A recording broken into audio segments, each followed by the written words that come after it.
Assalamualaikum warahmatullahi wabarakatuh. Halo teman-teman semua, kami dari kelompok 7 akan mempresentasikan materi yang berjudul Pandangan Filsafat Sejarah menurut Ibnu Khaldun, Ibnu Bajjah, dan Ibnu Tufail. Bersama saya Muhammad Rafli Zakaria dengan NIM 2013-0066 dan rekan saya Hidayat Ahmad Failuji dengan NIM 2013-549 dan rekan saya Rajiullah dengan NIM 2013-536. Penasaran dengan videonya? Tonton sampai selesai.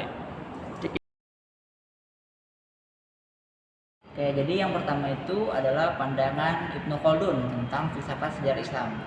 Nah, pandangan filsafat sejarah Islam menurut Ibnu Khaldun sendiri ketika beliau ini menulis sebuah kitab yang berjudul Muqaddimah. Nah, dalam kitabnya ini beliau mengungkapkan bahwasannya peristiwa sejarah ini tidak hanya membahas tentang peristiwa masa lalu, tetapi menafsirkannya dengan cara filsafat. Nah, Ibnu Khaldun berpendapat seperti ini dikarenakan pengalaman Ibnu Khaldun sendiri ketika dia pengembaraan ke berbagai daerah. Nah, Ibnu Khaldun sendiri telah mengemukakan berbagai macam teori filsafat sejarah. Nah, salah satunya ini adalah teori perkembangan.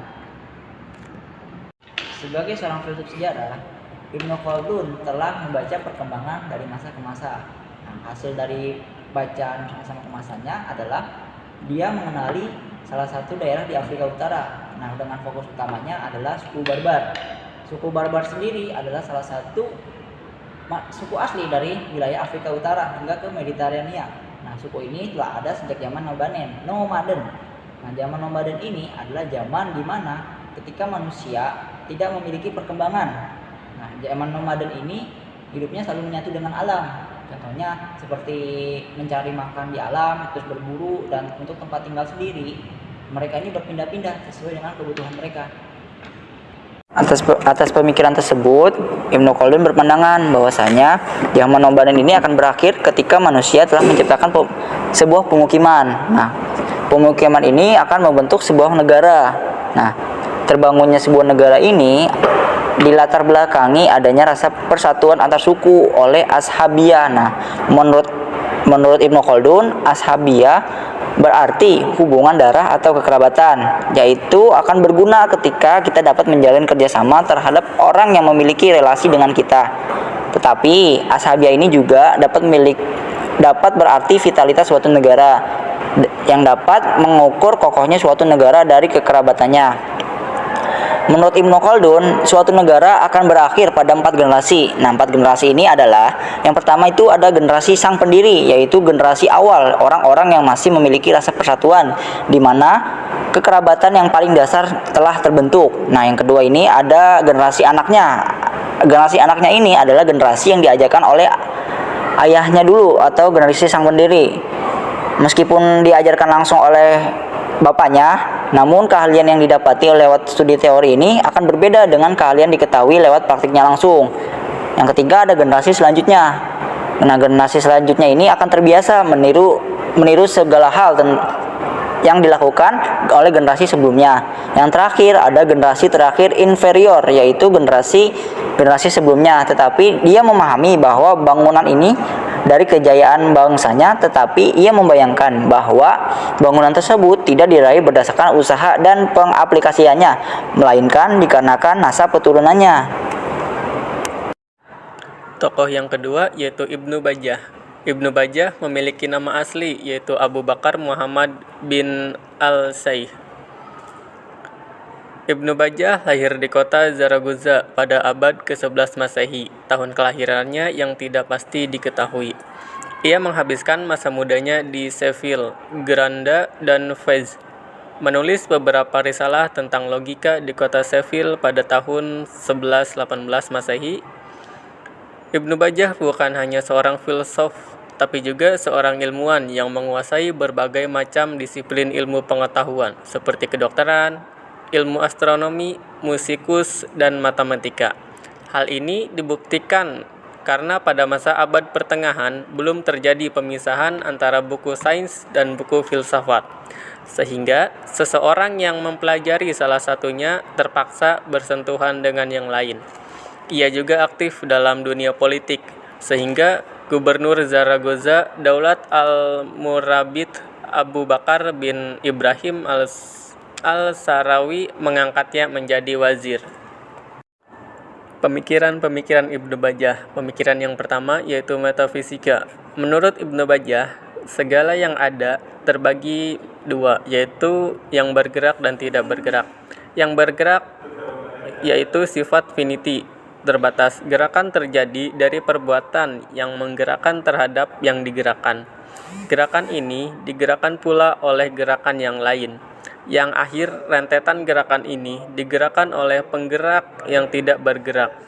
Dalam arti penggerak yang tidak berubah, yang berbeda dengan jism atau materi. Penggerak ini bersifat azali.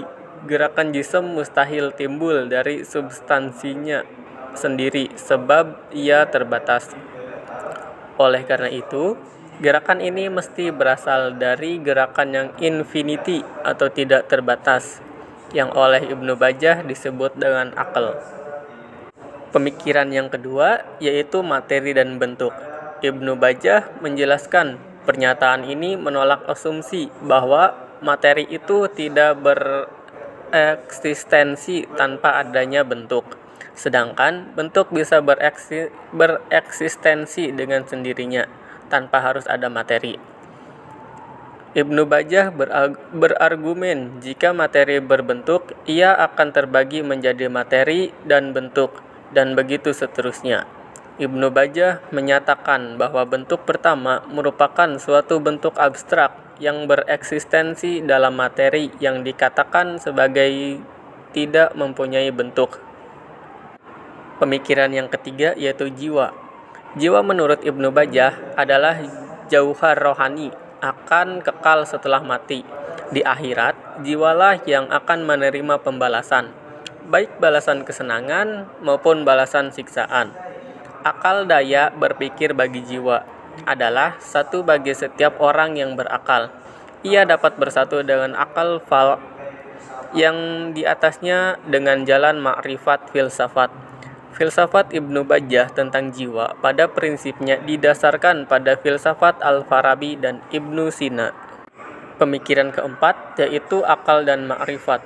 Menurut Ibnu Bajjah, akal merupakan bagian terpenting yang dimiliki oleh manusia. Ia berpendapat bahwa makrifat atau pengetahuan yang benar dapat diperoleh lewat akal. Akal ini merupakan satu-satunya saran yang melaluinya kita mampu mencapai kemakmuran dan membangun kepribadian. Ibnu Bajjah percaya pada kemajmukan akal yang mengacu pada akal pertama dan akal kedua. Ia berpendapat akal manusia paling jauh adalah akal pertama. Lebih jauh, ia menjelaskan tingkatan akal dengan mengatakan bahwa sebagian akal secara langsung berasal dari akal pertama, dan tempat asal akal yang diperoleh itu sama dengan hubungan cahaya matahari yang ada di dalam rumah dan cahaya matahari yang ada di halaman rumah.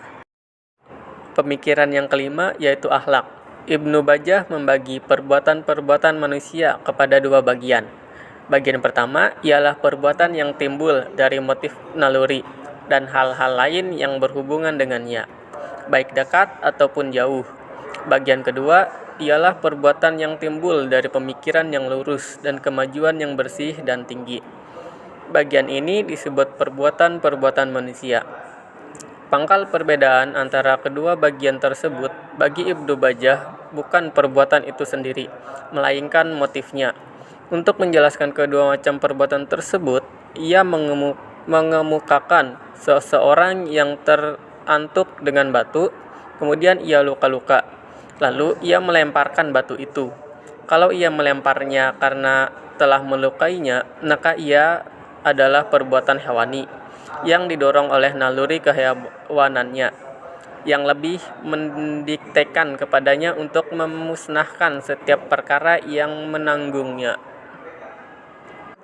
Adapun sebaliknya, kalau melemparnya agar batu itu tidak mengganggu orang lain, bukan karena kepentingan dirinya atau marahnya tidak ada bersangkut paut dengan pelemparan tersebut, maka perbuatan itu adalah pekerjaan kemanusiaan. Pemikiran keenam yaitu politik. Pandangan politik Ibnu Bajjah dipengaruhi oleh pandangan politik Al-Farabi. Sebagaimana Al-Farabi dalam buku Ahl al-Madinat al-Fadilat Ia juga membagi negara menjadi negara utama atau sempurna, dua negara yang tidak sempurna, seperti negara jahiliyah, fakis, dan lainnya. Demikian juga tentang hak-hak yang lain, seperti persyaratan kepada negara yang tugas-tugasnya selain mengatur negara, juga mengajar dan pendidikan. Pendapat Ibnu Bajah ini, selain dengan Al-Farabi, perbedaannya hanya terletak pada penekanannya. Al-Farabi titik tekannya pada kepala negara, sedangkan Ibnu Bajah titik tekannya pada warga negara atau masyarakatnya. Pandangan ketujuh yaitu manusia menyendiri atau uzlah. Pemikiran ini termuat dalam Magnum Opum, Kitab Tabdir Al-Mutawahhid. Sebagaimana Al-Farabi, pembicaraan Ibnu Bajah tentang hal ini erat kaitannya dengan politik akhlak dan menjelaskan manusia penyendiri ini. Ibnu Bajah terlebih dahulu memaparkan pentingnya Tabdir Al-Mutawahhid. Pemikiran yang terakhir yaitu teori ikhtisal atau kontak intelektual dengan Tuhan. Seperti halnya Al-Farabi dan Ibnu Sina, Ibnu Bajah percaya bahwa pengetahuan tidak diperoleh semata melalui indera. Pertimbangan universal dan niscaya isi ilmu yang prediktif dan ekspansif serta landasannya bagi penalaran prediktif tentang alam hanya dapat dicapai dengan bantuan akal aktif inteligasi yang mengatur. Baik, saya akan melanjutkan materi dari teman saya yang tadi sudah dibacakan dengan teman saya. Yang selanjutnya yaitu materi tentang pandangan Ibnu Tufail tentang filsafat sejarah Islam. Nama lengkap Ibnu Tufail ialah Abu Bakar Ibnu Abdul Malik Ibnu Muhammad Ibnu Tufail.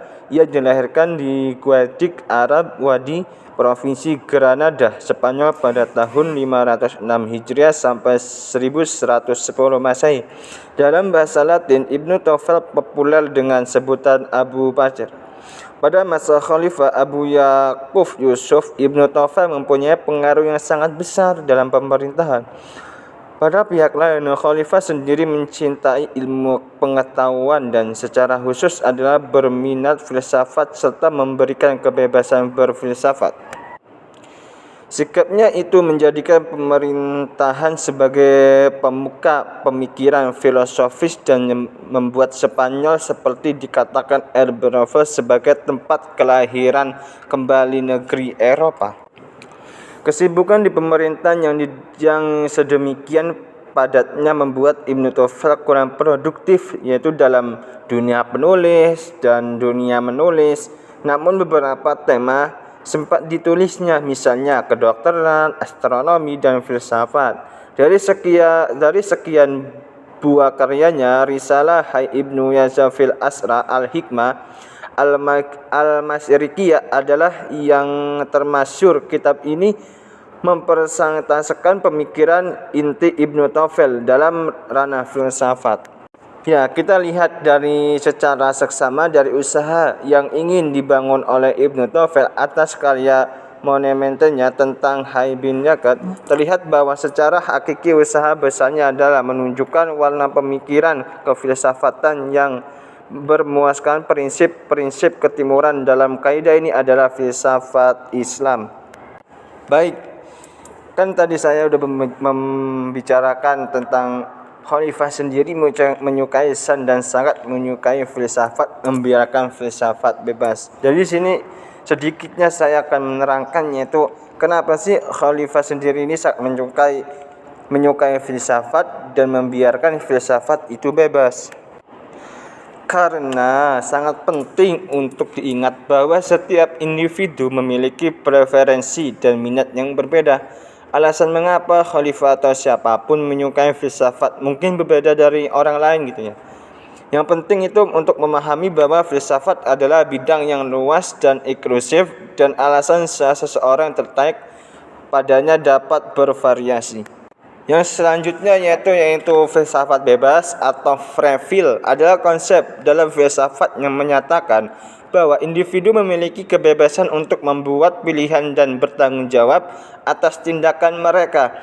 Hal ini juga berarti bahwa individu mereka kemampuan untuk memilih di antara beberapa pilihan yang ada dapat dipengaruhi oleh niat, yang selanjutnya itu kehendak, dan pemikiran mereka sendiri. Dalam konteks ini, filsafat bebas seringkali dikontraskan dengan determinisme yang menyatakan bahwa semua tindakan dan keputusan manusia telah ditentukan sebelumnya oleh sebab-sebab yang tidak dapat diubah.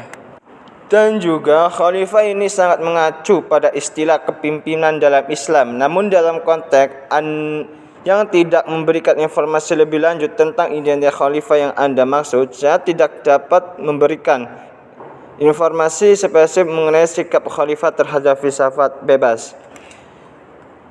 Jadi terkait filsafat bebas, sikap individu dan pemimpin bisa bervariasi. Beberapa pemimpin dan pemerintahan mungkin mendukung yaitu membiarkan pendekatan yang memungkinkan individu itu memiliki kebebasan dalam membuat pilihan mereka sendiri, termasuk dalam hal pemikiran filsafat. Pendekatan ini mencerminkan nilainya kebebasan individu dan keadilan dalam masyarakat. Namun sikap terhadap filsafat bebas juga dapat mempengaruhi oleh faktor budaya, agama, ideologi politik, dan nilai-nilai masyarakat tertentu. Cukup sekian video dari kelompok kami. Kurang lebihnya mohon maaf. Wassalamualaikum Warahmatullahi wabarakatuh.